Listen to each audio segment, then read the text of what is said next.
recording on the video is now gone. Okay. All right. Okay. All right, here we go. It is simply and easily in front of me now, and we can begin the show proper. It begins in 3, 2, 1. Coming up on TMS, people are married and Walmart don't care. For 20 years, some guy played a cop. Sorry for my drug-filled football. Hey, you've got a third boob there. Colin Farrell is true next season. Oh, that Maze Runner deal is big at the box office. Major spoilers. Your emails and more on this episode of The Morning Stream. A last request, gringo. Guess I'll finish this here chewy Texan bar. Por favor. Bite through the chocolate and chew real slow. Everybody knows a Texan takes time to chew.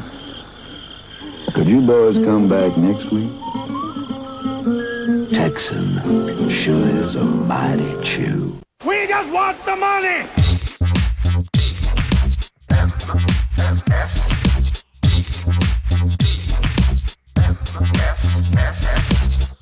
What's Scott Johnston and Brian Ibbotson doing? You know those guys got talent. This is The Morning Stream.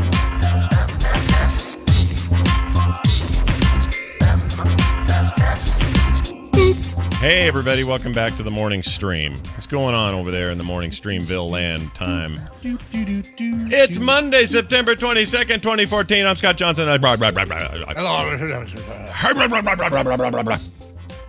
a politician voice is what that And is. I'm morally safer. That's right. Hey, look, it's a show. We're here. We're doing it. And there's nothing you can do about it. It's quite literally not in your control, people at home. You already sound like a great weight has been lifted. I gotta we're say. just seconds into the show, and you already sound, compared to the last few weeks, Yeah. like Scott Light. You know, it's like Yeah, I was very. I have to say, leading up to the wedding, I was pretty not stressed or not freaking out, but a little bit of that. You know, just a little bit off my normal vibe, I think. But, to be expected, I suppose. I think I wouldn't be normal if I was just kind of, whatever, here it is. Mm-hmm. But it came, it happened. It's not quite over because we have the reception tomorrow. And then the big dance, everybody wants to know how that went. That's tomorrow still. So the splitting, I got to say, I am in wide support now of this new idea, which, we brought up on the show before, and some people are like, well, that's really weird, and other people are like, no, we do it all the time here where we live or whatever. But this idea of splitting the wedding up into two chunks, the ceremony, which was small, intimate, family, close family, that's all that was really there. Mm-hmm. Grandmothers, cousins, aunts and uncles, parents, that kind of stuff. The actual wedding took place. Actual ceremony, the actual thing where they are pronounced husband and wife. They are officially married right now. They have a certificate to prove it. Legally and lawfully bound, right? Lethally? Legally is the word I meant, but that's some fun irony there. So, Dr. Freud. So they got married, and then it split. So we hung around long enough to do a bunch of photos, and then family photos, and then the photographer did a bunch of stuff with them, and then sent them on their merry way for kind of a mini honeymoon between this and the reception, and then the full honeymoon. So the reception's on Tuesday. Normally that would be all like same day, just have a whole day of just like killing yourself trying to get everything done. Splitting it up's kind of nice, I have to admit. We got to kind of peel out of there, spend a bunch of time with the other two kids, hung out at this awesome pizza place, ate ourselves silly, went home, watched Bill and Ted's Excellent Adventure for no reason. Had popcorn and a bunch of junk food and just hung out and had a good time. Really just chilled because there was no pressure to do another thing that night. So that came and went, and it was kind of awesome because you get to kind of breathe. And my niece came in town. I got to spend time with her, and I went and saw Ding Pong last night. It was really great. And then tomorrow, it's just the reception at night. Like, I still have a normal day in the morning. I got this show. I got Comic Dorks. I got some other stuff to do. Everything's all planned. Everything's all set. We just show up, and then we have a little ring ceremony for all the extended friends and everybody. And we do a little thing with the dance and the whatnot and the hoo-ha and the cake and the sit around. And they're having the whole place, by the way, catered. Guess who's catering it? Brian, guess who? Take a wild guess who we had cater it. Well, I was gonna say I would guess Kim would cater it just based on how well she cooks, but she shouldn't be catering on her own deal. Hell no. She didn't want to do that. But and also remember, my daughter's kind of a she's kind of a hipster, so let's keep that in mind. Take a wild guess. You're having Habit cater it. You're not too far off. It's the Cold Stone Creamery is catering really? it. They're not doing dinner. They're just going to have a big ice cream bar thing. And this is a thing they do. They actually offer this as a service. That's really crazy. I never would have. Okay, that never would have even been one of my guesses. Isn't that crazy? Me either. So I'm kind of interested though in how that'll go. And anyway, that's it's all good. And the 2-day thing just really chilled everybody out. I like it. I love it. I want some more of it. Cool. Having it on a Tuesday though, I'm curious as to. Because it saved big money. That's why. Oh, okay. That makes sense. That reception center thing is... Sure. Whew. Oh, yeah. Yeah, I'll bet. And they cut us a deal on a Tuesday. Plus, they had to do the Tuesday because, well, first of all, the date they wanted... If we would have done it same day, it was already taken. Mm-hmm. And secondly, for them to go for their honeymoon plans, they had to do it before Wednesday, and the best date just turned out to be Tuesday. So that's all it is. Okay. Look, time means nothing to them right now. And they're obviously not doing Cabo San Lucas anymore. No, that got destroyed. Well, where they were going got destroyed by that hurricane to the point that they had no power or any of that. So now they are going. Actually, I don't know what the new plan is. For a while there, it was looking like Hawaii, but I think that changed. I don't know what it is now. Honestly, I have no idea. Kim probably knows. I don't know. Okay. But they're all set. They're happy. They look great. They just look great. They're just happy and awesome. And despite his mom looking terrified at the idea that them apron strings got to be cut, but we people coming up to us, go, now how are you holding up, Scott? How are you, Kim? How are you doing? And all we could say was, we're fine. This is exactly. I mean, you had to sit back and make an acknowledgement. This is exactly what we wanted.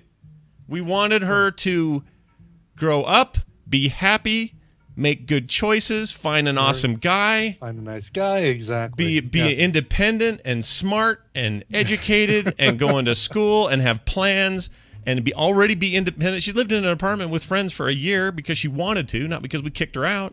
Because she wanted to. Because she wanted to, right. And then, now I want to sing that song. It's not Temple of the Damned. What is it? System of a Down. System of the Down. Nothing to do with the Temple or the Damned. Or a dog. Temple of the Dog. Temple of the Dog. No. Oh man, that's not even them either. Hungry. Anyway, so it just everything felt right, and there was nothing to be disappointed about. Like there was none of this like, oh, this is all be great if there wasn't this cloud over this or some other weird thing like everyone always talks about. How are you holding up when it's like, somebody's in for surgery or you're buying a house or something like that. Yeah, or you're not. You think the son-in-law's a douche or something, but you can't say anything because I love him, Daddy. I don't care what you say. I love him. Right. Like none of that's going on. It's all good. It's all good. And so we were just happy as Peach and never felt any kind of animosity during any of it. And I don't know. I mean, what else can you ask for? You can't ask for any more than that. Right. So we're stoked and happy for her and, new life. Everything's good. So that all happened. On the way back, here's the part I like. Oh, and by the way, if you want to see how chill Taylor was, which is also a surprise because she's a little high-strung like me. But if you watch this Instagram video of us in the car, she's singing Bust a Move or rapping it. So I want you to hear this. I have it right here. Let me pull this up. This is in the car. Here we go. Harry has a brother Larry. In 5 days from now, he's gonna marry. Make it there if you can, because in the ceremony, you'll be the best man. You say neato, check your libido, and roll to the church. All right, so that's as long as it goes. So that's Taylor and Carter in the back seat singing that old rap song. And, young MC. Yeah, and they're chilling, just having a good time. All the siblings are getting along. Like, I don't know, Brian. If there's kind of a charmed day, to be honest. Well, and the big clue to me that this was kind of this wasn't a big stress machine basically going on was the fact that the day before your daughter's wedding, your wife is spending 9 hours. Oh my gosh, I forgot to tell this story. I'm glad you brought it up. That's right. That happened over the weekend. That happened, yeah, since we last spoke. You guys. I feel so bad. I have to do something. Because, okay, so the deal was this, and it was her idea. I want to make that really clear. This isn't Scott putting Kim to some task or whatever. You must go. But we wanted iPhones, the new iPhone, and we were going to pass our old phones down to the kids and do a family data plan. Finally gave up my grandfathered in freaking bullcrap plan. I did mine last time, gave it up. Such bullcrap, that thing, anyway. They were making it hard to keep it, you know. They really were, yeah. So annoying. Anyway, so she says, so the deal was this. Well, Kim, I've got, you know, shows and sponsors and stuff, and I can't go down there. She goes, it's no problem. I got it. We got everything planned. There's no worries about the wedding, so I'll just go down there. It's no big deal. We did this last time. She was out of there by 9 a.m. She went there at 6, was out of there by 9. That was last year. Okay, no problem. Mm-hmm. Goes down to the Big Apple store at a local mall here. Sits down there at about 5:30 in the morning. Okay, I take the kids to school. I'm kind of doing my thing while she's gone. You know, like, hey, I'll take the kids to school. I'll record the instance, and then I got an interview. I got all this stuff. Okay. I'll check in with her occasionally, see how things are going. Figured, 9 o'clock or so, she'll come home. She calls me at 9 o'clock. And she goes, hey, and I go, oh, sweet, you got them? We're good? And she goes, nope, we're still outside. There are 600 people ahead of me and about 400 behind me, and they haven't moved at all yet. Mm-hmm. I'm like, I thought they opened at 8. Oh, they did, but they're just starting to help people. Oh, geez. And their machine that lets them come print things out and come back to the back of the line and let you reserve whatever you're going to get when you get up there, it was broken, so that didn't work, although it got fixed later. She calls me at 10, same deal, hasn't moved. Calls me at 11. Starting to move. Not in the building yet, but they're starting to move. I can see the building from here now. Yeah, I can see it. I'm pretty sure it's the mall. So now I'm starting to go, oh my gosh, my wife's been there since 5 a.m. or 5:30 a.m. and it's now noon, and she's just stuck. Her sister went, brought her some food and some caffeine, and she just kind of kept going. And then she called me again. And by the way, she's got my phone the whole time, which is why you got texts from me twice from seemingly 2 different people. So this kept going. So I could actually comment as like, Kim, you are a saint. She is such a saint. Oh my gosh. I seriously, I don't even know what to do. So she's there. I'll jump to the quick here. Just imagine a day-long bunch of phone calls. Kim got home at 4 p.m. finally. Wow. 4 p.m. They finally let him in about 3:30. Finally got the phone she wanted. They had him. I mean, that was the good part. And there was some weird shenanigans going on. People selling their spots in line for $400. Oh my God! Guy near the top who bought a Plus who said, "I'll sell my Plus to the anyone who's willing to spend $2,000 right now." Like he got in line just to get the phone and then sell it to some idiot in the back. Wow. There were multiple people selling their spots in line, and it was, just shyster heaven in there. It was like Tijuana, little Tijuana there at the mall. It was like deals. It was like Cork's Bar going on. Exactly. 10 million phones over the weekend. It's a huge record, and so I'm not surprised all this weirdness is going on, but it's insane to me. So anyway. Can I tell you how I feel here? That a week ago, I stayed up until 1 o'clock in the morning, ordered my phone, got my deal closed, got my confirmation of sale 2 minutes after midnight Pacific. Yeah. I don't have a phone. I know you don't. You send your wife there. Yeah, I'm here. I'm casually making a show about World of Warcraft while my wife waits in line all day. And then, so she gets up at 4. I just want to remind everybody, that's like 9+ hours. Yeah. 9+ hours. She comes home. I feel bad, but she's like, you know what? It was worth it because here they are and we're good. And she says, oh, shoot. When is Current Geek? I said it's at 5. It was 4 o'clock. She goes, quick, let's run down to the AT&T store that's literally 8 minutes away, and let's have them swap all the numbers around because the kids need to do their thing, and we use somebody else's contract, not mine, so now I got to switch my number to my phone, blah, blah, blah. So I said, that sounds awesome, honey. Let's do it. We get in the car. We rush down there. It's me, her, and Nick and Carter. And we pull up into the AT&T store, and there are 4 people ahead of us. And so they're still dealing with not letting people in. They're doing one-at-a-timers and all that. But they had a nice chair. So Kim sits in the chair, and I go buy her a burrito at the Taco Bell because she's starving. And everybody's just kind of chilling. And these guys go really quick, and we get in there. We're thinking, oh, that was really fast. All right, well, let's just go in there. So we have been there maybe 15 minutes. Okay. We go inside. We talk to some redheaded dude who's helping us. And he goes, so which phones are you getting?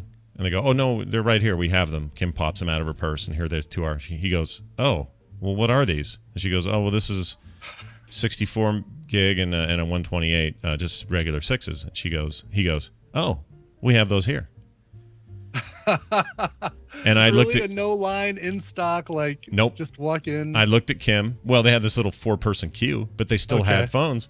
And I looked at Kim and I went, the look on her face, it looked like she was compartmentalizing an entire day into her memory.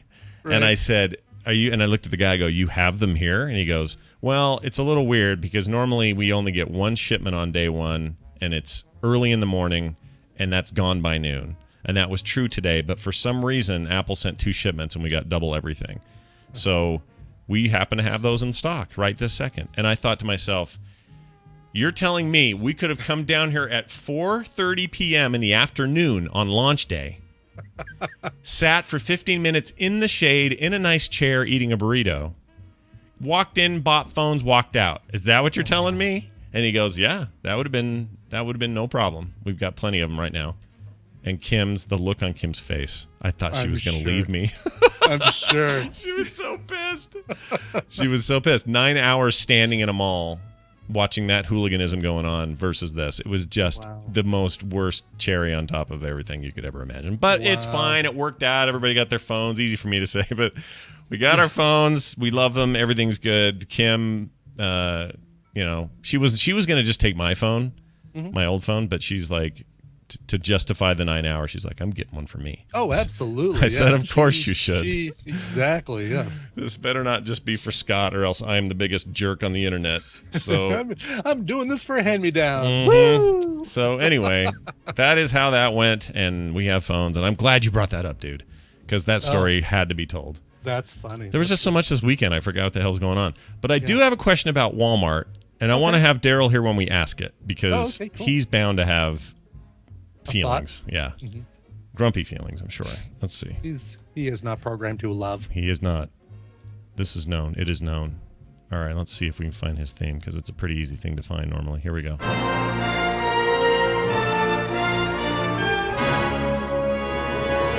It is Stump a Trek Nerd, and it's brought to you by... To boldly go where no one has gone before on the Starship Enterprise. Sounds great, unless you're wearing a red shirt. Voyage to the final frontier in The Red Shirt Diaries, a Star Trek parody web series with new episodes every Monday at theredshirtdiaries.com. Follow Ensign Williams, a low-rank security officer, as she fights violent sentient plants, overly friendly superior officers, and alien probes that refuse to let her sleep. Going to theredshirtdiaries.com is the only way to prevent the inevitable Klingon invasion. Yes, Klingon invasion is the words that I meant to say there. And she's awesome in it. You guys are going to love it. Ooh, I hear Daryl. Really, yeah, I'm here. Oh, look at Daryl on his mic at home. Sound, wow. Yeah, why is it so dark? Why is it so dark in there? What are you doing in there? It's night. Oh, what? Oh, wait, that's true. Well, no, it's 7:21 where you are. It's not night. Yeah, well, I just woke up and here I am. Oh, look at you, I don't know how this is going to go. I don't either. I love how hammered you are. Normally, you're wide awake at this time of day. What's going on? How come you're home? What's tell us the story? We get video. Holy cow. Yeah, look at that. Well, the wife is on vacation with the girls. You know, girls' night out only for a week. Yeah. A week? Good Lord.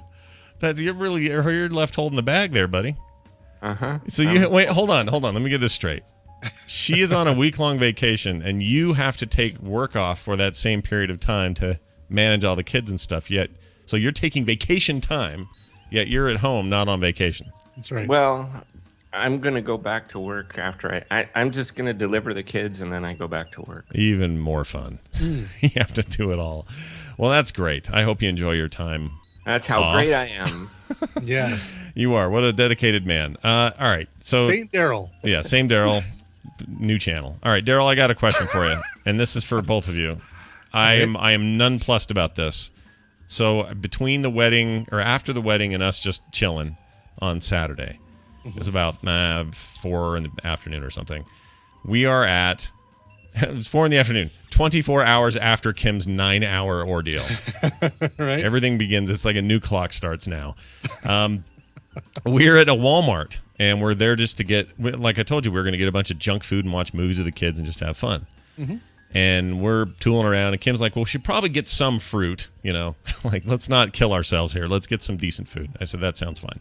So we're tooling around in the produce area, and the cart at some point I'm holding it and Kim's doing something and I've been pushing the cart around, and we are kind of parked in front of the grape area. Okay, there's grapes, Concord grapes, and the red ones and the purple ones and all that stuff, and my cart's kind of in the way. So a lady comes from behind us and reaches over the cart to reach toward the grapes. And my immediate reaction is, oh, shoot, I'm so sorry. I'm not trying to be, I'm trying to be Mr. Courteous crowd control guy. I don't want to be a jerk. In the way. Yeah, right. But before I can do it, I realize something that's happening that isn't what I thought was happening.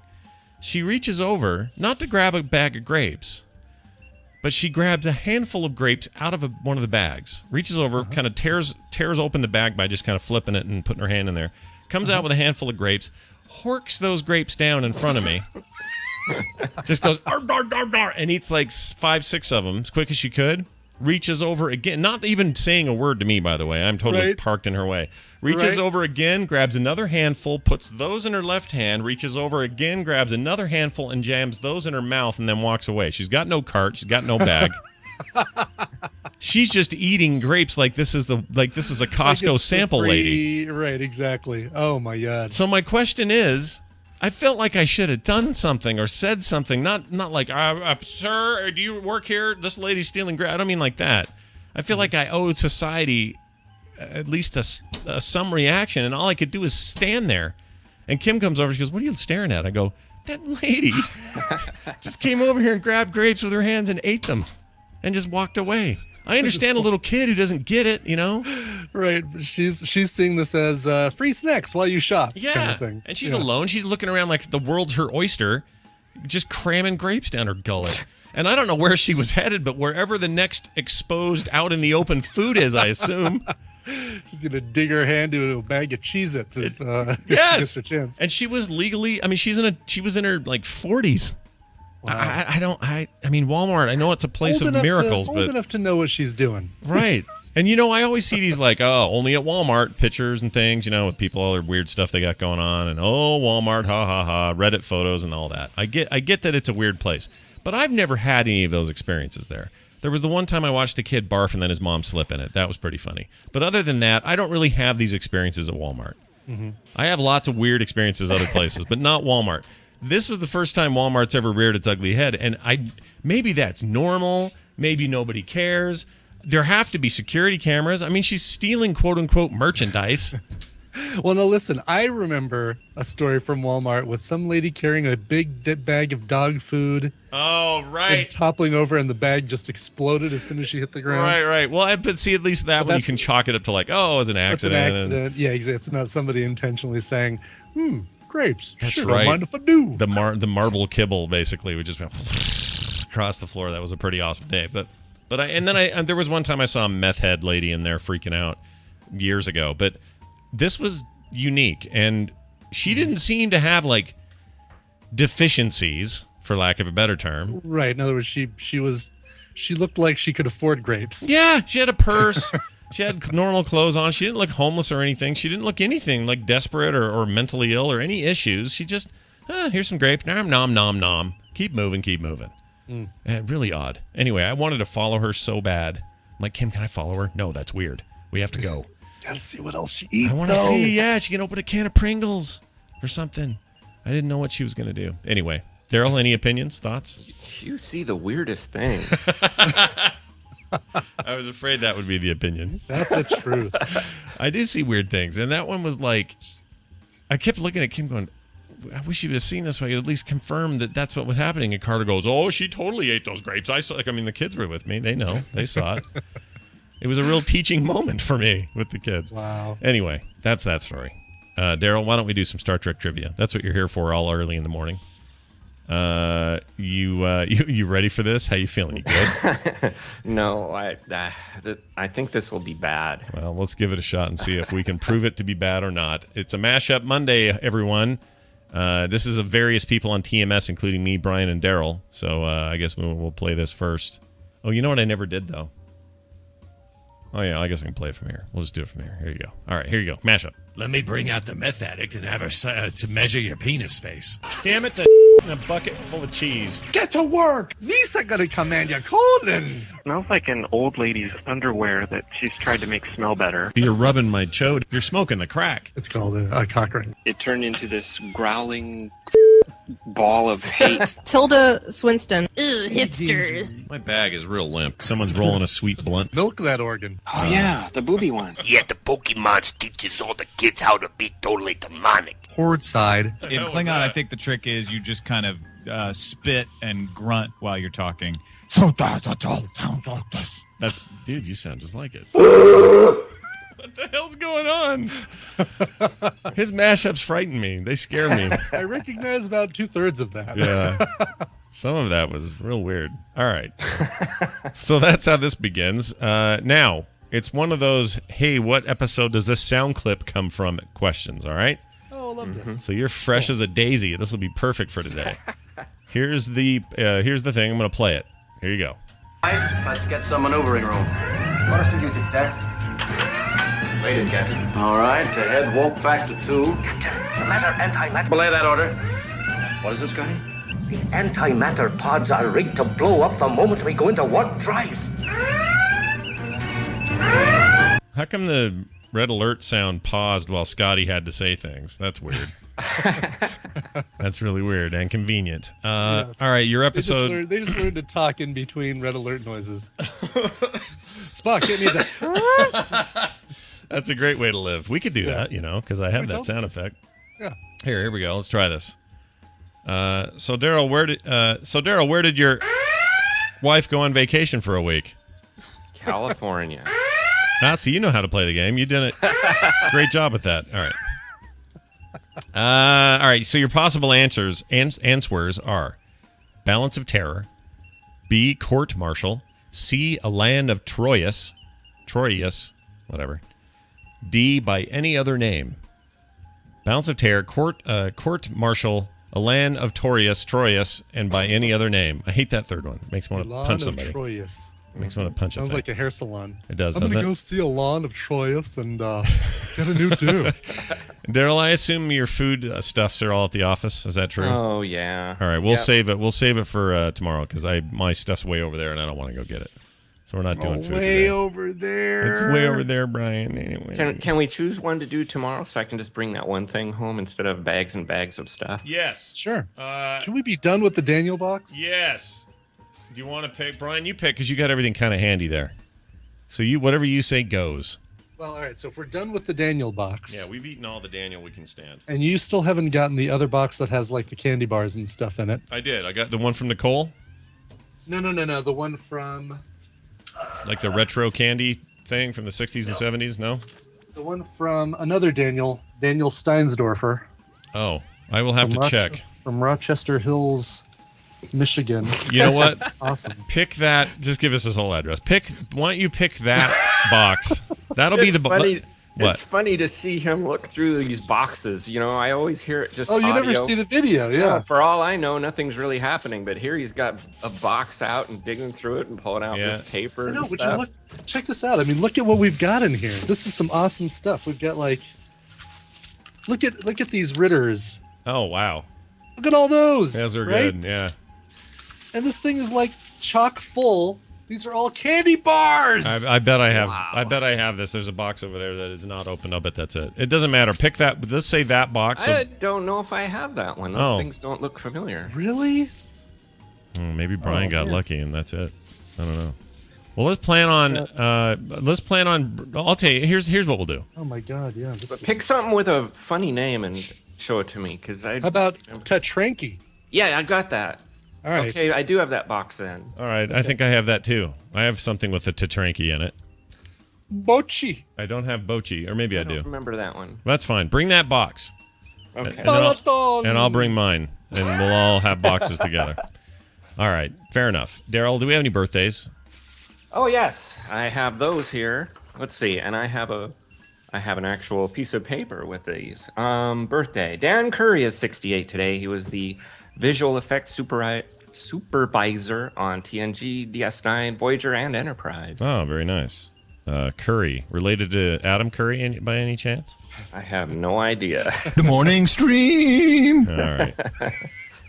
Well, good. Happy birthday to everyone involved there. Let's get back to your Kirsten here. It's all about this here episode with that there clip in it. And which did you think it might have been? Balance of Terror, Court Martial, A Land of Troyes, or this By Any Other Name show episode thing? Okay, this one was where there were some dilithium crystals, and they were going to go to warp drive to battle this ship. And the crystals were bad, so they said, stop, wait, the crystals are bad, we need new dilithium crystals. And they were around Troyes' necks, or Elan's neck, so it must be Elan of Troyes. Oh, wow. So you have a strong memory of this one, sounds like to me. Yeah. Well, let's find out. Is he correct with his answer? Congratulations. Oh. You're a winner. Starting the week off with a bang here. It is that episode. An Elysian named Crichton sabotaged the Enterprise. He contacted. Crichton is not to be confused with the guy on Red Dwarf that's the robot with the square face. Who was also called Crichton, right? He was also Crichton, yeah. That's interesting. I didn't realize they shared the same name, but now that you mention it, I guess they do. He contracted, like they're a disease. He contacted the Klingons in hopes the Enterprise would warp away, which would have destroyed the Enterprise. And there's your answer. Nicely done. Daryl is the Trek nerd, a very sleepy Trek nerd today. He is found at the Twitter address at the Trek nerd. So you can get, for a guy who doesn't like thes in front of things, he sure likes to do that on his Twitter accounts. That's something I've noticed. Daryl's also on This Week in Trek at thisweekintrek.com and the Grumpy Cast, which also has No, it's not the Grumpy Cast, though. It's just Grumpy Cast. It's just Grumpy Cast because he's duplicitous in his use of the, which is great. Well, I was never the Bear Butt. I was just Bear Butt. Oh, that's true. You were Bear Butt. I think you should have kept Bear Butt. Mm-hmm. Well, that name, that company. What? I'm still asleep. Blizzard. Those guys. Blizzard. Oh, they made me change my name. So. Oh, they didn't like Bear Butt, did they? No, they thought, oh, you must be making fun of naked bottoms or something. Well, if people remember correctly, long before our guild was called AIE, Veronica and I named it We Eat Babies. I Eat Babies, which was a troll thing, which their game, there's a sound clip in the game of a troll saying, I eat babies, like that. So we based it on that, and they made us change it. And at the time, it was all a big to-do about nothing. So, I remember that. Yeah. All these years later, no Bear Butt. Hullabaloo. Hullabaloo is a great name for your guild. Actually, not at all. Don't do that. By the way, there is we're doing a fundraiser for the guild and their guild hall stuff at the BlizzCon.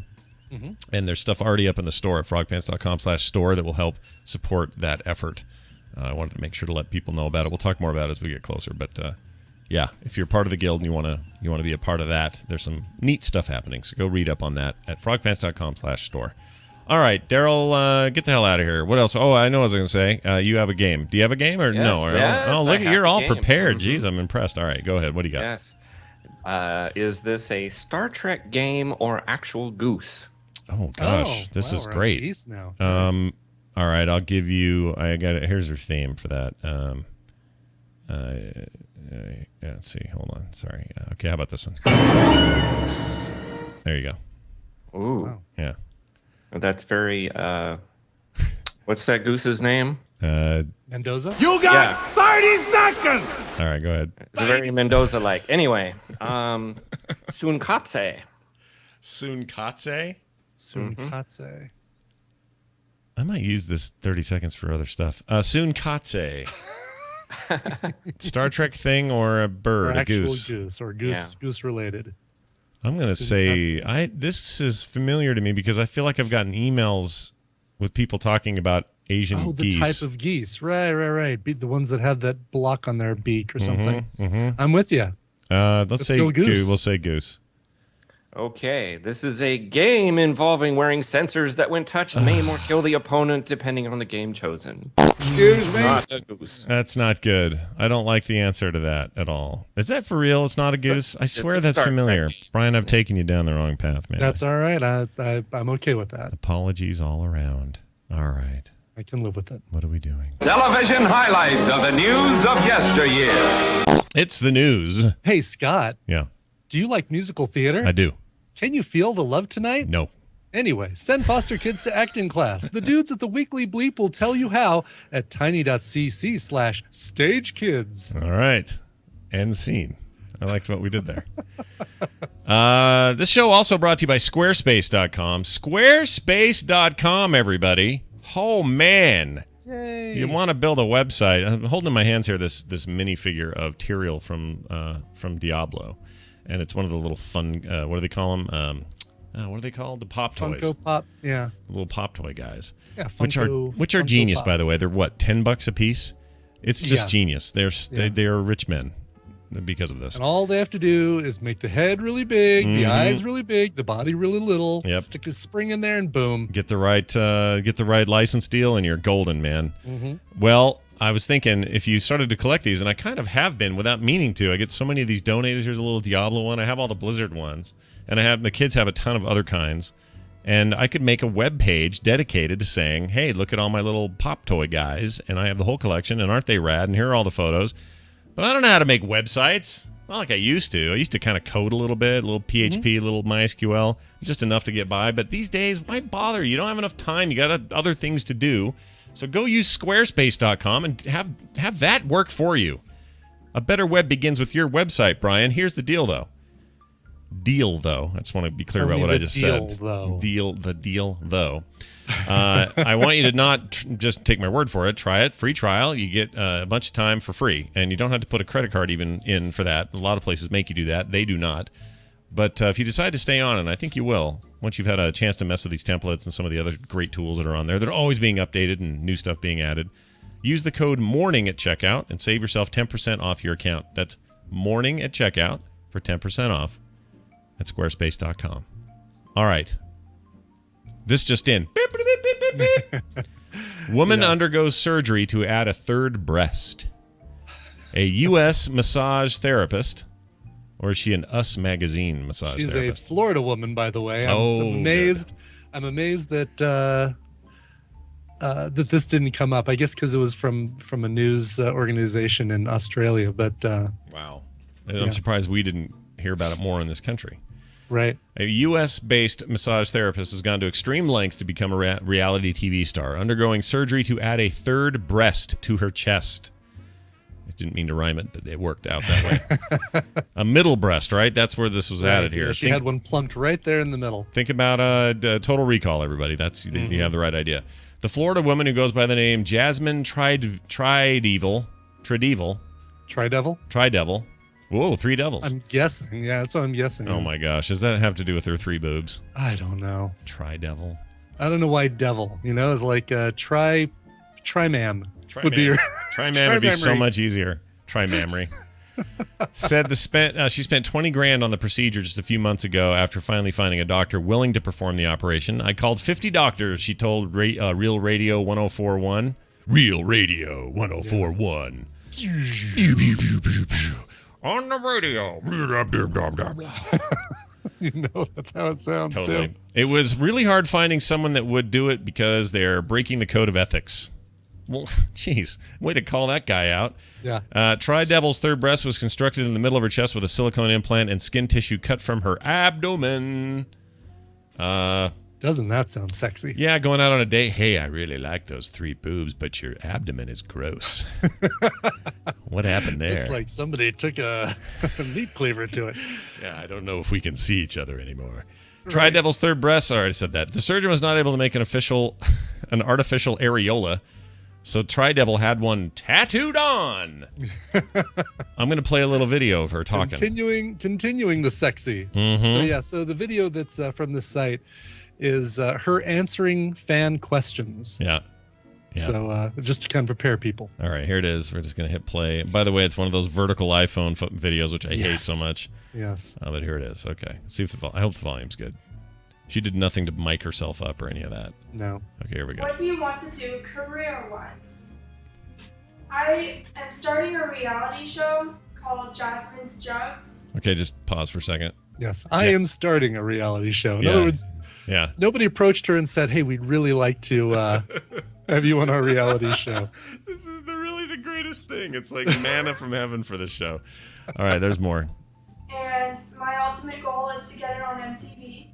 Oh, she's got a network all picked out. Right. My ultimate goal, because I want to be sandwiched in right after 16 and pregnant and and hit my ride. All right, maybe this will work. I don't know. And that's my dream. That's my dream. My main motivation is fame and fortune. What's your favorite ice cream flavor? Mint.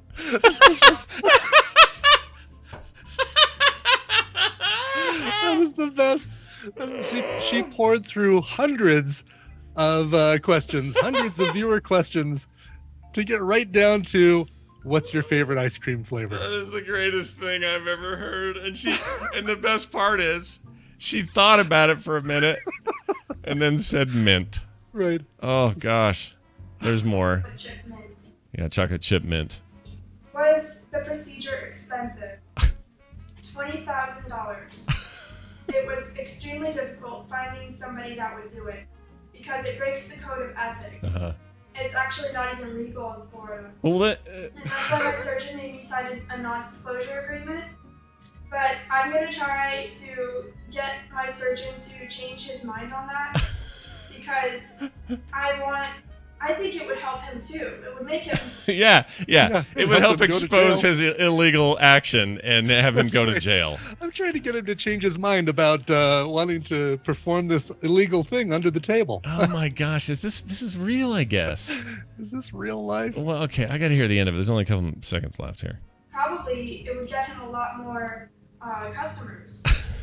This isn't the same as saying I really liked their frozen yogurt and then be more people going there. It doesn't work like that. All right, that's the final bit. See what a great job he did. Oh. But he's afraid that he could get in trouble because he broke the code of ethics. That's the end of her dumb video. Oh, there she is looking stupid in the mirror. All right. All right. Yeah, whatever. I'm not, to each their freaking own. But you're not going to get a reality. Maybe she will, dude. She's weird. Maybe she will get one out of this. I don't know. It seems like the reality show thing comes to those who don't do the things they're doing planning for a reality show, right? Like Honey Boo Boo and Mama June and the Pawn Stars guys. It's like they probably said, oh, this would be really funny if people could see what's going on here. It'd be really interesting to watch all this stuff. But it's not like they did what they did to get the reality show. And I think when you have that level of BS, you can smell it a mile away and say, this is somebody who's wanting this, who's doing this thing with the hopes of getting a reality show is not going to be entertaining. I agree with you, and I think that they'll see it a mile away, obviously. I mean, no one's going to be fooled by it. The question is whether or not the crazy is enough to still go for it or not. I don't think they go for it. This to me is like people that email me and say, hey, I want to start a podcast and I want to sell t-shirts that first weekend. Right. It's like, right, no, exactly. No, you got to do the thing you want to do because you want to do it, but don't try to connive it. I don't know. People who are good at doing that, you don't know they're doing it.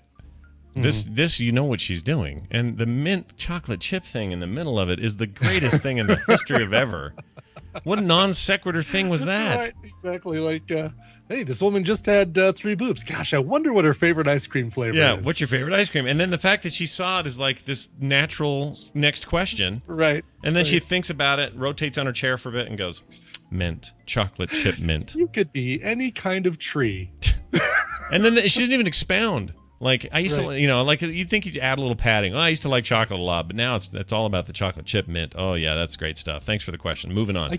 I can't really do dairy anymore. Yeah, I can't. Because I am one. I'm a chocolate chip mint. Anyway, there you go. That's your story. We're sticking to it. All right. This guy's crazy. Man pretended to be a police officer for 20 years. Seems like somebody should have noticed. A funeral home worker was arrested in Washington State after police said he pretended to be a retired officer for 2 decades and recently intervened in a fight. Not a flight. Where are my gunners? I'm sorry, man. You're going to have to land this plane. Authorities became aware of suspect Jim Bailey last month after he tried to break up a dispute between a couple in a car by identifying himself as a retired cop and telling a witness to call 911. Well, that doesn't seem too bad. The investigation determined that 69-year-old Bailey had been pretending to be a retired officer for more than 20 years. The chief said, well, that means when he was 49 he was retired, I guess. Whatever. Impersonating a police officer is a gross misdemeanor in Washington. Dude, that's so gross. It's totally gross. Quote, we've been proud of what we do and we work very hard at what we do, Green said. So to find someone who comes along and just takes that for granted and pretends to be one of us, that's upsetting. Well, maybe you should have noticed him more than 20 years ago. Jeez. The fact that he's basically pretending to be a retired cop, it's not like impersonating a cop to, to take, commandeer somebody's vehicle or enter their house without, illegally. He's pretending to be a retired cop. Yeah. So I'm sure he's like going to bars. Yeah, boy, this was like it when I was on the force, man. I'm gotta tell you, this is. Yeah, this beat used to be. The bar used to be on my beat. And how you doing, baby? Yeah, I don't know. That guy's weird. Also in the news, a Michigan man. What's his power? Can't decide if he's in the hand or on that other piece of Michigan. Excelsior. In the hand. In the hand. Nice. Because when you say, what part of Michigan are you from? Then they put up their hand and say, from right about here in. Oh, that's great. Saginaw or whatever. I want a body shaped state. Unless you're Florida, then you're in trouble. Right. I'm from right here, Miami. Right up here. Very awkward conversation. A Michigan man is apologizing for trying to throw a football, American football, sure, loaded with drugs and cell phones into a state prison yard. Oh, nice. Like over the wall? Yeah. That is fantastic. It's kind of awesome, yeah. Yeah. Christian D. Moore. That sounds familiar. Christian D. Moore. I'm thinking of Ronald D. Moore. Ronald D. Moore, yeah. Wonder if he's any relation. I D. don't Moore. know. Why don't you just tell me the movie you want to see? Christian D. Moore on Wednesday called the June attempt, quote, a thoughtless and immature decision, the Jackson City Patriot reports. The 22-year-old's comments came during a sentencing hearing where he got 60 months. I don't know why I said 16. On 2 counts of furnishing contraband to a prisoner. He was on probation at the time for home invasion. And just tossed this in, man. Just said, hey, wow. Drugs and phones. Here you go, guys. Right. Tossed it into the prison yard. Hilarious. That's pretty great. I mean, just imagining, it's not like they're prepared for this, right? Because I'm sure they can't see over the wall into this guy pitching a football in. Yeah. So this thing is going to come down and beam somebody in the head, loaded with drugs and... right in the Kanoggan, dude. Right. Oh, man. Hey, I got more news for you here. But I'm going to tell you real quick that it's brought to you by HelloFresh.com. At HelloFresh.com, it's your chance to make cooking fun again. You've just been saying to yourself, man, this isn't fun anymore. Well, now, I got a way to make it fun again. Nationwide rollout happening now with HelloFresh.com. Use Morning Stream at checkout for 50% off your next visit over there. It's your first-time customer visit. So do that. Go over there. They're now delivering to you. I pretty much guarantee it. If you live in the States, it's a big, wide open thing now. So go do it. Morning Stream for 50% off for your first order at HelloFresh.com. Do it today. Chairman J. Parnell Thomas of New Jersey opens an inquiry into possible communist penetration of the Hollywood film industry. It's Celebrity Poop brought to you by...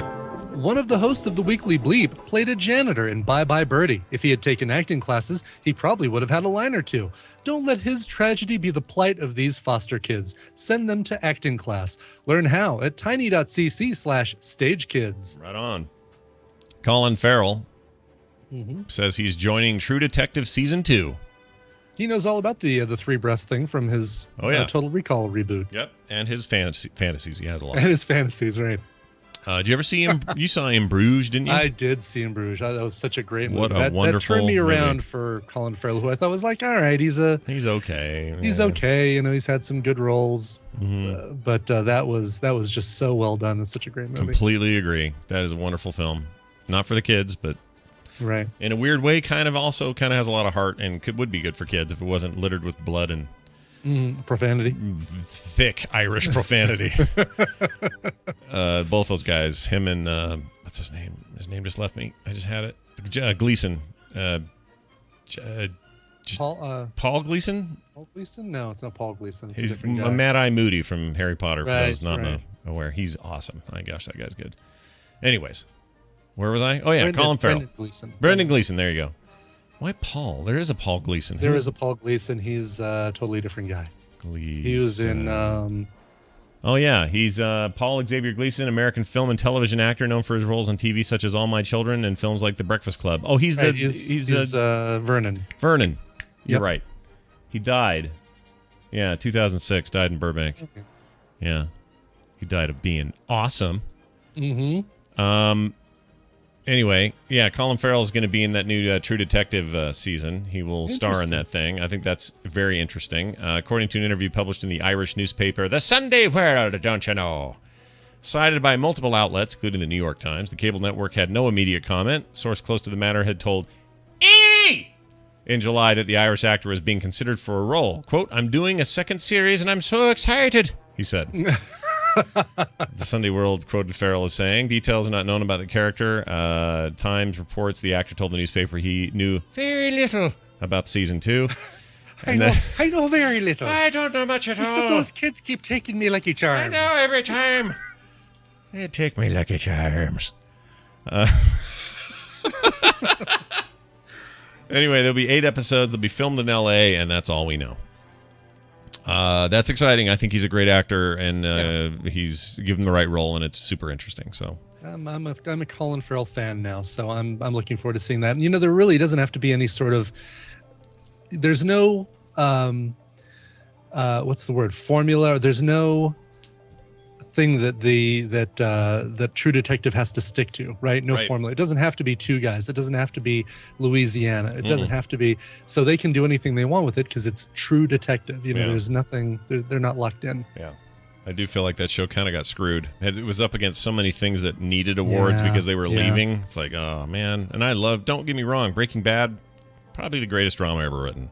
Mm-hmm. But True Detective, holy shit. That was amazing. It was so good. Yeah. Runner outpaces Tombstones with $32.5 million in the box office. The young adult adaptation of The Maze Runner. Have you ever had a movie come along, Brian, where you have absolutely zero interest in seeing it? Lots of times. I feel like this more than I can't think of another movie. Maybe the final Twilight movie is right here with this, and it's not because they're both young adult based novels. That's not the problem here. I just see things for that, and I think I figured it out. It isn't just that there's nobody in it I care about. I don't know the book. It's just nothing here for me. That's part of it. I think a big part of it is I hate mazes on a very fundamental level. I hate them. I don't like the kind that are on like the menu at Denny's when you're a kid and you're supposed to trace your crayon through the thing to find. I don't like mazes ever. It's more like, okay, here's a movie. The question is more like, has there ever been a movie where you felt like this should be something you're interested in that you have no desire to see? Yeah. Yeah. I mean, like Tina and I watched Sex and the City. Yeah. Right. Yeah. I'm not ashamed to admit that. Right. And I had absolutely zero desire to go see the movies. Oh, that's interesting. Completely none whatsoever. And glad, and from everything I've heard about them, it's probably a good thing I never bothered with them. Yeah. This feels like it's right up our alley. Maybe more kind of the young adult fiction adaptation film kind of stuff. But it feels very Hunger Games to me, doesn't it? Yeah, I mean, it does. It's totally in that vein for sure. Yeah. And see, Hunger Games comes. You're like, oh, cool. I want to see another one of those. That's interesting. But this thing, it's got mazes in it. I hate mazes. Hedge mazes. Ugh. Like the whole, like, what am I trying? Shining? Yes. The Shining pisses me off because it has a maze in it. What's another movie? The freaking, Labyrinth? Labyrinth. That's the worst part of Labyrinth. Is the maze? Yes, I hate them. I hate them. How come this never came up in when we film Sack Labyrinth? I don't remember you mentioning. I think I may have mentioned it, but not. I didn't make as big a deal about it as I should have because I really don't like them. It's from childhood. I just don't like them, and it's not that they're scary or any of that. It's just boring to me. It's just like ugh. To me, it's like. What's it like? It's like a video game. It's a bad mechanic. Irony Man points out that Tango and Cash, you never even brought it up during the like a rat in a maze. No, because there was no actual maze. It's when they have an actual maze I have a problem. If it's just a metaphor, fine. You can give me that one. But actual mazes, they suck. All right, moving on. Hey, we got a brand new sponsor this week. Oh, cool. The Texas Beard Company. Oh, wow. I love this, man. The Texas Beard Company. Can you buy a beard? Only in Texas. Right. All natural, man-made beard care products. You were afraid I was going to say man-made beards, but man-made beards. I was thinking that ZZ Top was going to be selling their stock. Yeah, right. Talk about making any beard sort of Gandalf style or just starting out. Doesn't matter. You want to make it less itchy, much softer, all that kind of thing. How about 4 manly scents to help you do that? People like beards. Ladies like beards. 4 manly scents for your beard. I love this. Right, I know. See these guys. Yeah, I mean, I love this whole idea. If you want to learn more, go to texasbeard.com if you want to see some sweet photos and some awesome ideas, because there's some great stuff in there. But I love beards, man. Beards are great. I had to trim mine for the wedding, but it's coming back. Full Monty. I'm not stopping till BlizzCon. So watch for me in November looking pretty beardy as I head out to Anaheim. Oh, nice. We want to... Yeah, this stuff's awesome. And it's just all focused on... I mean, this is a beard renaissance right now. There's so many beards now. It's like beard time times 500 in 2014. For whatever reason, I don't know. But these guys are here to service you and your fantastic, luxurious beard. Use the coupon code MORNINGBEARD. That is also my favorite thing about this. Use the coupon code MORNINGBEARD at checkout. You will get 20% off your entire order. That's insane. Free shipping to the U.S. over $25. So go get you some stuff. Take care of your damn manly beard and use the code MORNINGBEARD for 20% off that order. Check them out at texasbeard.com. And again, that code is MORNINGBEARD. All right, when we come back, a man who, when he wants to, can have a pretty sweet morning beard. That's Major Spoilers, Steven Schleicher. He'll be here. We'll talk about some pop culture stuff. We got your emails. Veronica will not be here. She's in Hawaii for her anniversary. Oh, yeah. Right. She's buying her iPhone in Hawaii, which is weird. Oh, is she really? Yeah, that's their tradition. She says every anniversary they buy a new iPhone because that lands on the same time as their anniversary. Yeah. Wow. Everybody I seem to know got married this weekend. Now my daughter. So is that strange? Mm-hmm. It's very strange. Also, happy new wedding to Bashiok at Blizzard, who also got married. Everyone I know got an iPhone. I know, man. Everyone but you. You got to wait for your phablet to come in. Yeah, I found out another reason yesterday why I don't think I want the big one. Because when I do a selfie, when I take a selfie... Mm-hmm. Hold on a sec. I got to play your clip. Here's Brian saying that. Oh, whoops. Here we go. Take a selfie. All right, when you take a selfie, you have to hold it... the way you hold it, it feels like it's going to fall out of my hand, and that's just the 4.7. I think that big one is going to feel like you're going to drop that thing every time you do a selfie photo. I'm definitely investing in a case. Yeah. Well, that's the other problem is how I never get cases right away because when there's a new design, they always suck for a while until there's something awesome, and I don't want to pay $30 for suck. So time will tell. Anyway, we'll get to all that in a minute. Before all that, though, music. What do you got for me? Sure. Well, this one comes from Tanner Goodman, a.k.a. Salem from AIE. Hey, Scott and Brian, I turned 22 on September 21st and would like to celebrate in song. I know you've played covers by Ellie Goulding in the past, so I think it would be awesome to hear something from her. Thanks, guys, for everything you do. Also, Brian, I still have your snowball microphone. Oh, well, you do, don't you? Why does he have that? Because he, for a while, he was recording interview shows called Coverville Under the Covers. It was like a sister show that had a few interviews. School kind of got the best of him as far as time, which I fully condone. I think that school should come first. So, so he still actually has that microphone. But at some point, maybe those shows will come back. Anyway. Something by Ellie Goulding going out to Tanner. This one came from her album Halcyon Days, which was the album that Lights, her big hit. Came from her big album breakthrough for her. hit. It's all very good, by the way. That whole album is really great. Is. Yeah. And this is a bonus track that you get if you buy, I think, the Amazon edition or something like that. It is a Waterboys song that comes from 1990. I love the Waterboys. Great old UK band. I want to say Irish influenced band. I'm not sure. I think they might have been Irish. I should know this. This is something I probably should have. There's a real Coverville moment for you here. Should know this. I should know this. Yeah. Anyway, Ellie Goulding and her cover of The Waterboys, How Long Will I Love You? All right, here it is. We'll be back in a minute. Stay tuned. Master has placed That's you not in it. a Stop. precarious position. Damn it. Right here. Oh, that ain't it. Yeah, there it is.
Master has placed you in a dreadfully precarious position. You're playing the most phenomenal game ever created. Your skin grows cold from your first glimpse of the enormous beast. It's a product of your imagination. Survival depends on a quick, decisive move. Your choices are limited. Stand and fight, or run. Use your lightning bolt. Victory is yours. Win the treasure. TSR Hobbies, Dungeons and Dragons games. Products of your imagination. Excuse me?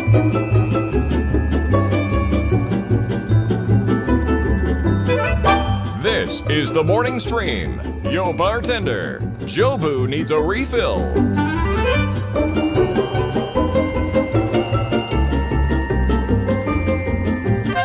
Hey, have you heard Ed Asner fart? Excuse me? You heard that before? I have heard that before. Heard it last Where night. have I heard that before? On FilmSack at filmsack.com. We had a brand new episode go up last night, and it was all about Hard Rain. We just want the money, Hard Rain. It's a fun time. I actually had a really good time with that movie. Yeah, that was a lot of fun. I mean, that was a fun show too. Sure, and nobody's going to call that a great film or anything, but it's a good, dumb piece of fun. It's an adequate film. Sure. Good times. It's an adequate piece of 90s action. And I would say it's a high-quality episode of FilmSack, so you would do yourself well to check that out at filmsack.com. All righty. I'm having a very fun exchange with Paul and Storm right now on Twitter. Oh, really? Yeah. I'm going to put that on hold, though, because we have a show to do. We have things to talk about. It's not like we can just dick around. Come on now. All right. So it is major spoilers time, and that means Scott needs to do a few clicks, okay? Just hang on. So click this, click that. Steven Schleicher. Add to call. Here we go. Bring him in here. Talk about the business of the day. Got a little theme for him even. Maybe. Nope. Maybe. Hold on. Here we go.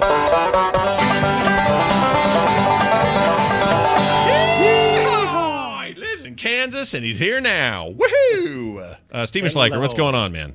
Hey, not a whole lot. What's going on with you? Oh, wait, you had that big wedding. Yeah, it was kind of a big whoop, and I got to say, I got some the one thing I'll say about all my podcaster buddies, they always have such nice things to say while I am in the thick of it. And I don't tell people that I appreciate that enough. So Steven just had some really great words of wisdom, as did Brian over the weekend. Just nice little moments where someone will toss me a little comment. I got a little thing from Tom. And it's just nice. Even though things went off just swimmingly without any issues, it's nice to know that there are some other internet radio idiots that have my back. Yeah, good. Yeah, so there's that. I'm glad you guys had fun. It was great. Looking forward to the day when one of your two boys hitches the post to some fine young lady. And is that the phrase? Hitches the post? I don't know. It's not a euphemism. All right. So, Steven, let's get into the business at hand here. He comes on the show and talks about pop culture, movies, comics, stuff like that. And even though there's a Comic Dorks tomorrow, ahead of that, we're going to do something awesome here, which is talk to you, damn it. And you've got stuff to say. In fact, one of them, it just reminded me, there are like 5 DC properties coming to network television this year. Mm-hmm. Yeah, what's a lot going of them. on? So Supergirl. We've got Arrow, The Flash, Constantine, iZombie, Gotham starts tomorrow. Yeah. Yes.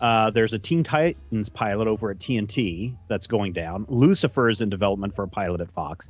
And now CBS has given a series commitment to Supergirl, coming out, and we don't know when, but we know that it's being executive produced by Greg Berlanti, Ali Adler, and Sarah, what's her name, Schechter. Yeah. And we don't know when it's going, but CBS has given a series commitment, which is a lot better than a greenlit a pilot or greenlit a potential commitment. They're saying, hey, we want this series and we want it. That's insane. Nobody else. That is a lot. It's crazy that it's almost like, it's weird because while Disney and Marvel dominate theaters, right? Mm-hmm. It's like on the sidelines, despite the fact that you have Agents of S.H.I.E.L.D. and things like that going on.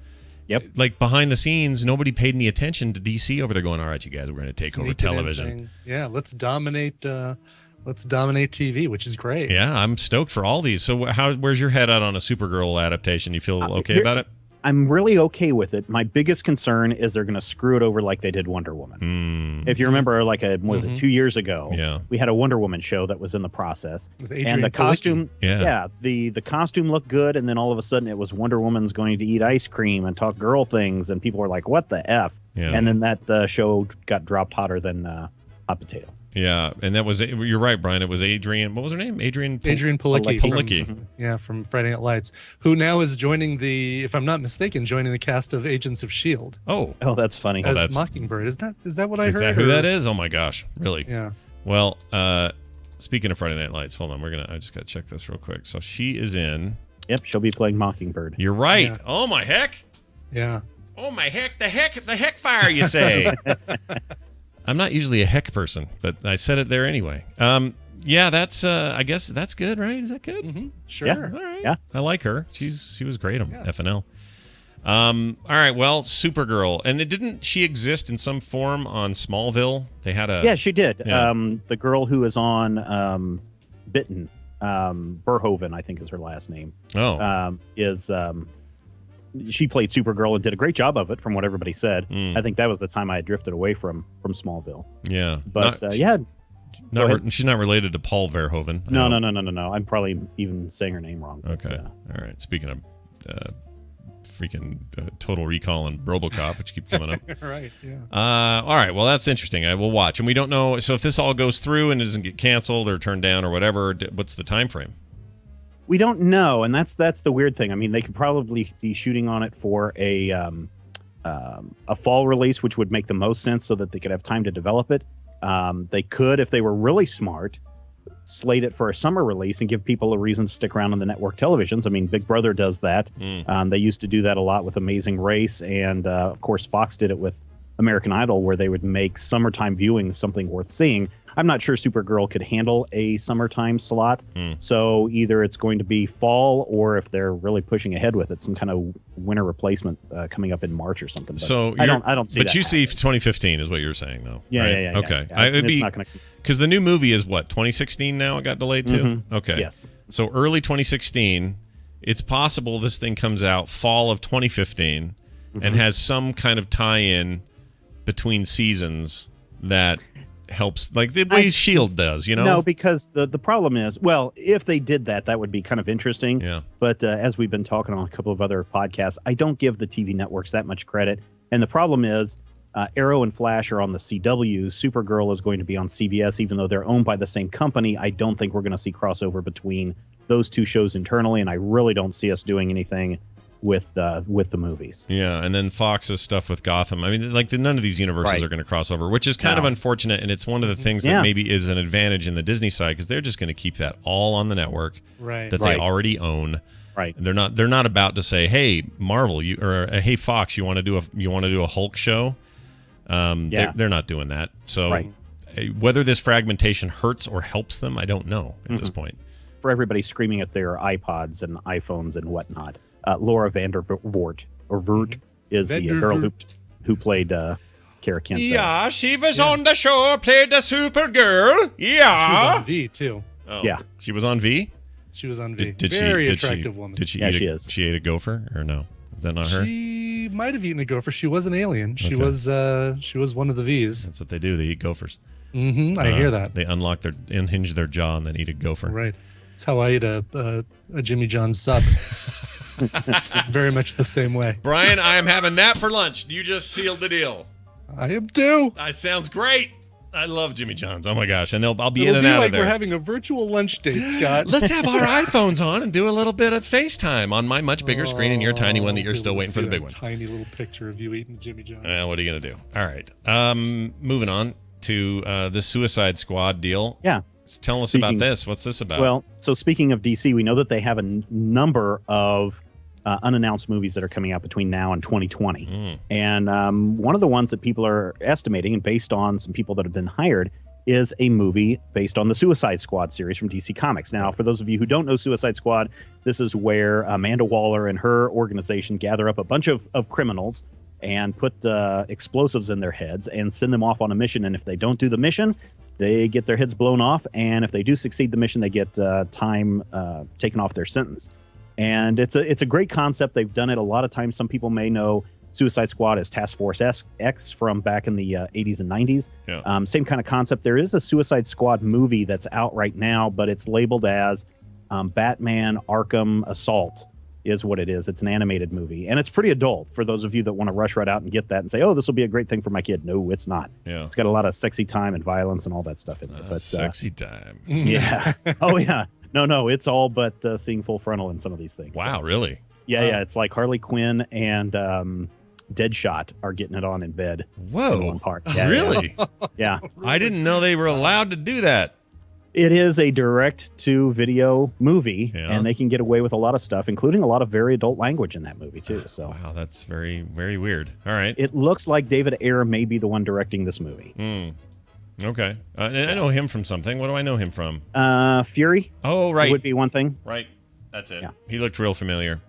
He's got that face. Well, whatever. I shouldn't judge a man on his face, but he has a face that tells me that I wouldn't want to be around him very much. I want to say, yeah. Really? Yeah, I don't know why. Awesome. I don't know why. I get these feelings about people's faces. There's something there. There's a few people like this I don't want to mention that are a little closer to our realm that I don't want to drag through the mud. No, I can't do it. I'm on the show with you right now. No. Steven Schleicher, I could be around all day. I know that guy. That guy, let me tell you something. If you're in a Five Guys, Burgers, and Fries and you want to have good conversation and hang out with someone you like, Steven, you could do a lot worse than Steven. Oh, thank you. Yeah. Oh, thank you. Always fun. All right, moving on. We got a Deadpool release date. Yeah, we do. Now, this was something that was really surprising considering everybody was all up about Doctor Strange last week with rumors flying rampant about that. No confirmations, but what did come out is that we are going to see a Deadpool movie come out February 12th, 2016. Tim Miller confirmed to direct it. Whoa. Ryan Reynolds, they said they don't know if he's going to return to the role or not. There's still some negotiations going on with that. I don't know if he will or not. I don't know if we need him. There's some snarky other guy we could get.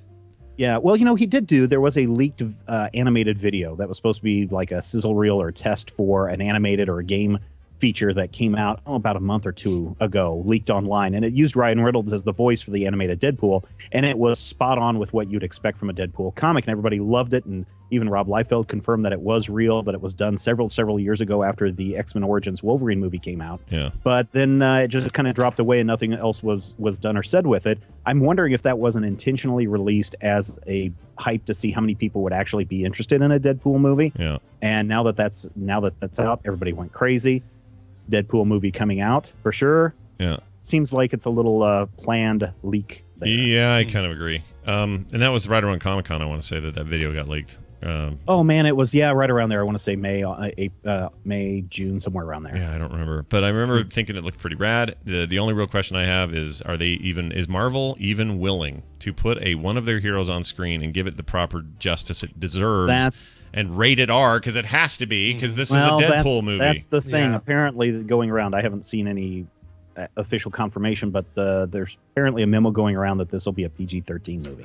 See, they're just I need him to get brave on this one and do something different, you know? Yeah, I'm afraid of alienating that younger fan base. Mm-hmm. Well, that's the fan base that has that disposable income. Right. No, Right? I understand there are business reasons, and the thing is, you can get away with a lot more in PG-13 now than you used to. I mean, really, it's just snark and blood. So it's not like you have to. We're not talking about everyone needs to be naked all the time doing it. Yeah, there's a lot of weird things that go into the ratings. Like, you can drop the F-bomb like once, and you can get away with it in a PG-13 movie, depending on how you use the word dick. Yeah. For example, that could get you an R rating or get you a PG-13 rating. Yeah, it all depends on usage on that. Like this guy, like we if watched. You're talking about, if you're saying that so-and-so is a blank, then you can get away with that and get a PG-13 rating. But if you say, hey, look at my blank, that's going to get you the R rating. Yeah, I like that you used blank on that last one, because it was freaking me out. We watched Hard Rain, which was from 1998, and they used this case of an F word use. So don't worry, it's bleeped to everybody at home, but here you can hear it here. Then shut the f up. It was this old man saying, shut the F up. Yeah. And I remember thinking, oh, there's their one PG-13 F word, and I'll bet when they're allowed. I'll bet they're even allowed it more in 98 because it was an old man who's kind of funny saying it instead of, and there was, whatever. There was probably a lot less flack from parent groups about theater owners allowing under 18-year-olds into R-rated movies. Yeah. And so now that there's that tension is ratcheted up much higher, I think everybody pays a little bit closer attention to that. Has anyone? And if you haven't, have you guys ever seen? I think it's called This Movie Not Yet Rated. Yes. That documentary about the MPAA. Oh, yeah. It's awesome. Fascinating. It's crazy what's involved. Like, right, how it's all comes down to this little group of people. Yeah. That, if have no accountability. If you don't walk away like utterly amazed by how smart Trey Parker and Matt Stone are in that documentary, like that really opened my eyes to how those guys get away with what they get away with. It's because they try to get away with so much more on purpose, knowing they're going to be dialed back by somebody. Right. That was fascinating to me. That whole thing with Air America and all that. Anyway, yeah, that's an interesting film. Although, do not watch that documentary with your kids. No. Oh, yeah. Right. They're happy to show you everything that's been cut out. So enjoy. One last quick thing. Has anyone ever apologized for that Deadpool portrayal in that Origins movie? No, and that's the reason why I asked you if Ryan Reynolds is really the best choice for that, reprising that role. Yeah, I think he is. I think that he'd be good for playing the quote unquote real Deadpool. But would he be able to do that? Would they be able to do that after releasing the Origins movie and say that was a mulligan? That's a completely different guy, even though it looks just like Ryan Reynolds and. Well, and they showed up his scarred up faces all, but he never spoke. Well, he spoke before the accident or whatever. I guess it wasn't an accident, but he spoke before that and was kind of snarky before that, and then he just turned into this, Borg basically. Right. That was terrible. That was Did really, he say really something bad. at the end, or was it just that he? I think just he came never back to life. I think he never talked. I think they just turned him into a zombie. Needs a lot of snark. It needs a lot of fourth wall breaking. It needs a lot of violence. Yeah, it's what that comic is. That is what that is. So what they did with that was egregious. Like, I understand going, oh, change this, change that, fine. The Winter Soldier arm should be this way, not like the comic, or I would think Guardians, like what's his name, the Rooker character, the blue pirate dude, can't think of his name. Yeah, he couldn't be more different than he is in the comic. But those changes are sensible, smart, and do not take away from things. What they did to Deadpool in Origins was not that. That was hot garbage. Yeah. Hot, horrible garbage. Just remember, there have been 3 Hulk movies that have come out, and each one of them have had a different Hulk, and each one of them has a different take on the Hulk. So sure. I think we could be okay if they get the right script, on board, I think we could have a very good Deadpool movie with Ryan Reynolds. Yeah, why not? Bring him on. And if not him, some other snarky dude. There's plenty of them. I don't know who. Yeah. I couldn't pull one out of my head right now, but there's plenty of them. They're out there. Yeah. But just don't make it like don't be like who am I thinking of here? Don't be like who's the guy? I can't think of his name. He's in everything now. He was in Moneyball. He was in Johnny Depp. Oh no, Jonah Hill. Don't do like Jonah Hill or something. No. No. They couldn't do that. I feel like they want to jam Such an Jonah Hill into uproar. everything right now, though. They're like, hey, take that round peg and stick him in this square hole. And they want to do They that. probably do. They could probably do somebody like Channing Tatum or something. Oh yeah, Tatum. What is his name? Is it Channing Tatum or Tatum Channing? Channing Tatum. Channing Tatum. I cannot get it right. I seriously thought it was Tatum Channing. Wait, is that right? No, it's Channing Tatum. Channing Tatum. You're getting your Carol Channing. Your Got Tatum O'Neal and your Carol. Yeah, exactly. Okay, got it. That's exactly right. All right, Steven, it's always a pleasure hanging out, dude. You got anything rad guys. coming up? Oh, let's talk about your. We got to get your costume contest out there. Yeah, major spoilers costume contest entries are coming up in less than a month now, so get them in. Had a bunch of them come in this past week, and they look fantastic. I know that there are listeners out there who want to get in on this iPad Mini, and I hear, Scott, that October 19th they are going to maybe possibly launch a brand new iPad line.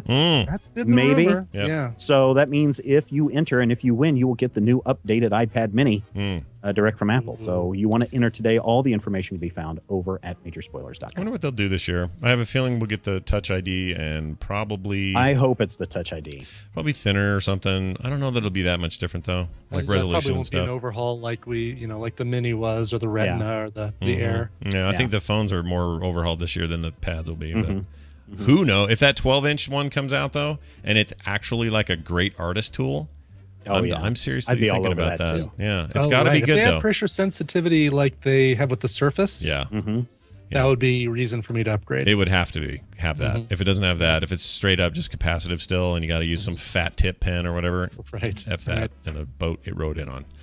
All right, Steven, always good, man. Major spoilers on Twitter. We'll talk to you tomorrow on Comic Dorks, everybody. Comic Dorks. Watch for that. See ya. Have a good one, man. We'll see you. Bye. See you, Steven. Bye. All right. Now I got to hang up on Steven.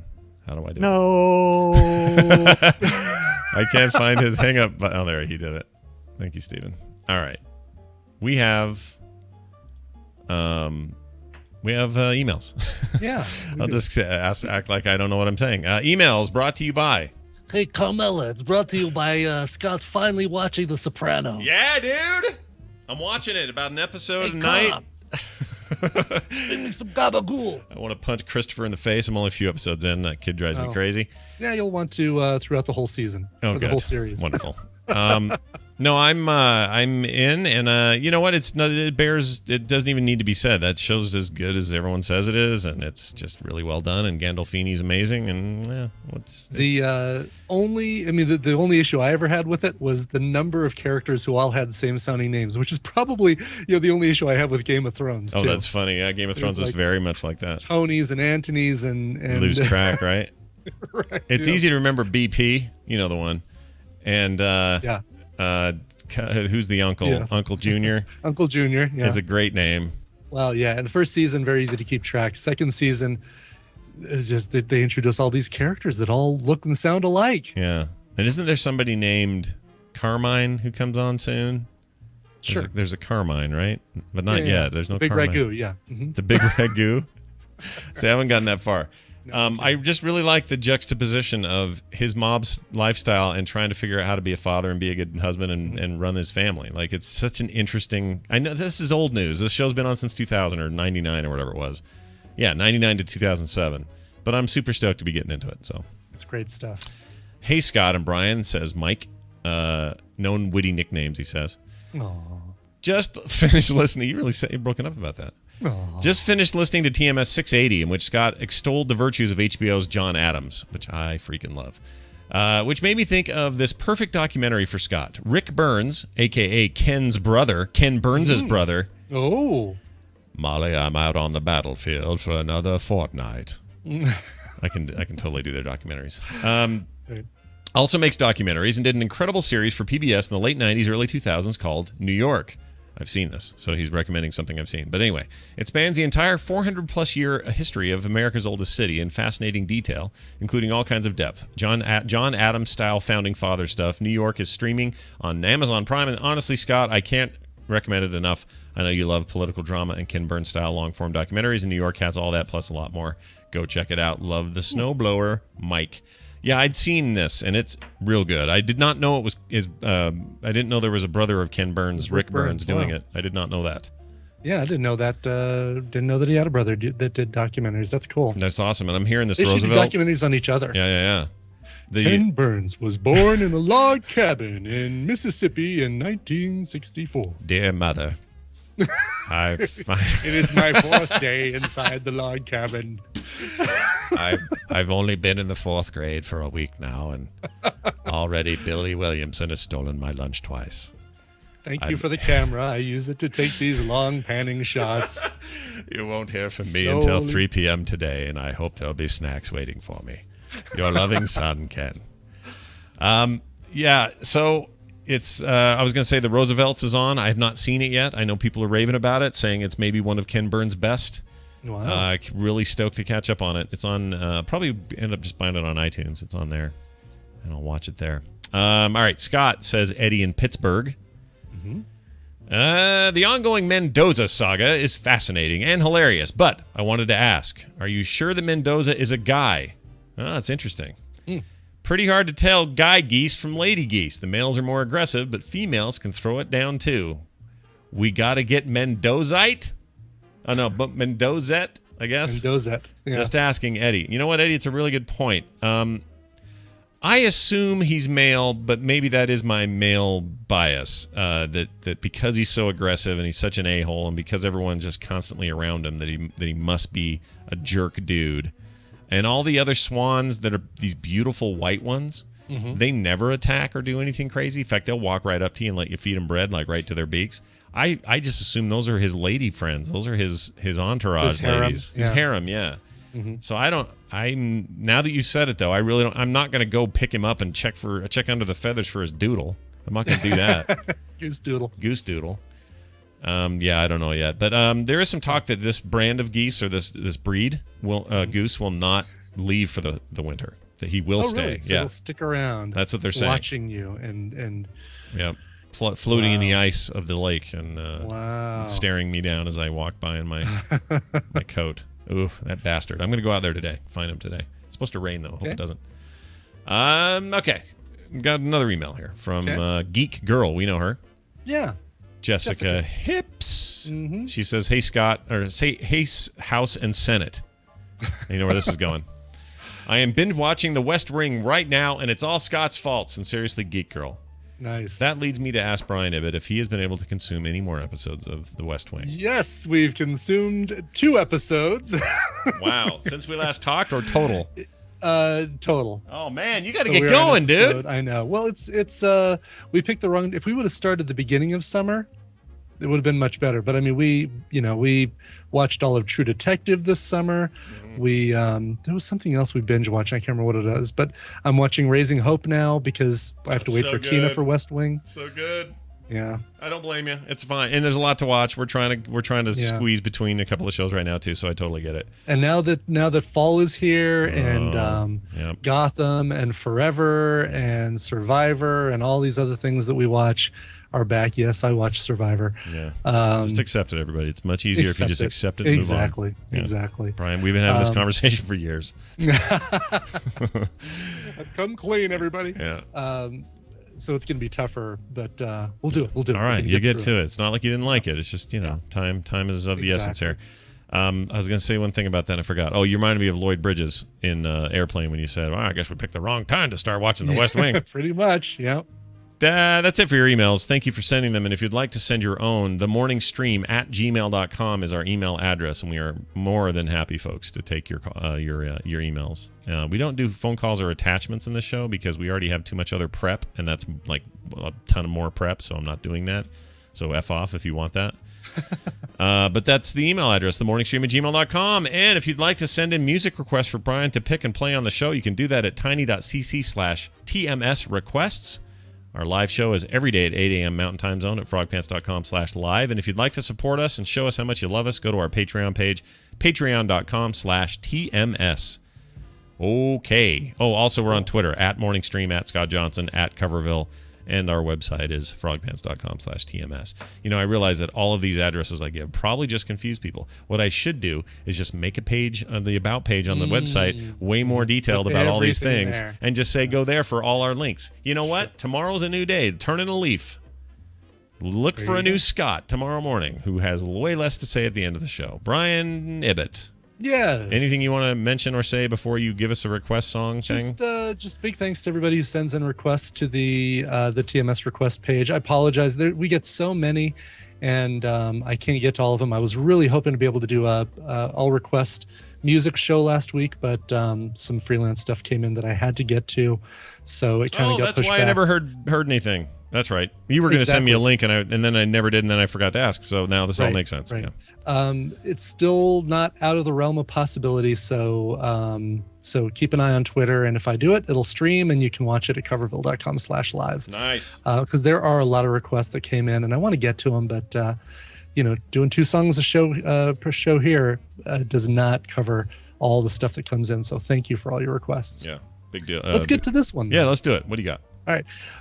Dear Scott and Brian, as an architect, I'm a planner. And as a planner, I'm sending the song request to you both early in the hope that it can be played for my wife, Tiffany, and I on September 22nd, 2014, our 1-year wedding anniversary. By the way, I will throw this out there that getting it early doesn't hurt, but it doesn't influence my decision on which song. I basically have a spreadsheet that shows me all the songs queued up for that day.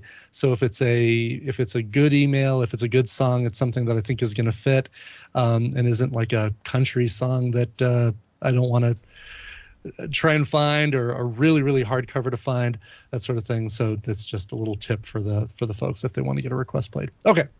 Anyway, to make everything that we have experienced, accomplished, and learned over the last year even more special, we are expecting our first child. That's right, a human being with hair and fingernails on January 28th, 2015. To help give Tiffany and I more of these ooey gooey lovey-dovey feelings on this special day, I'd love for Brian to play the cover of Purple Rain performed by Martin Sexton. And he says, I love you, Tiffany, and can't wait to embark on parenthood and all its craziness with you. I love you, Scott and Brian, in that I just like listening to your podcast kind of way. And love the show, though. All the best, Nick Green. Oh, we love you too, Nick Green. That's right. So happy anniversary, you two crazy kids, and congrats on the upcoming baby. Yeah, no doubt. All right, so let's get to this. It is Purple Rain, covered by Martin Sexton. This is a fairly long cover, and that's why we're throwing it at the end of the show. It's about 6 minutes long, but recorded live for his album Solo back in 2008. But it's still a great cover, and we like some Martin Sexton here on the show. Here he is with his cover of Prince's Purple Rain. Wonderbar. Oh, wrong file. Scott, you're kind of a dummy. Let's fix that right away. I put the wrong song over there. Oh. Yeah, Brian had a nice long explanation, and I blew it anyway. Gave you plenty of time to get things ready. Right on, brother. Here it is, and then we'll be back tomorrow. We'll have a whole week of stuff, so be back here and enjoy things. Tomorrow's the big reception. I'll report back on how the daddy-daughter dance went. Yeah. A lot of people are interested in that, and yeah, that's it. We're done. Can you feel the love tonight? I told some other people last night that that's what the one they wanted originally, and they all just about exploded. They could not believe it.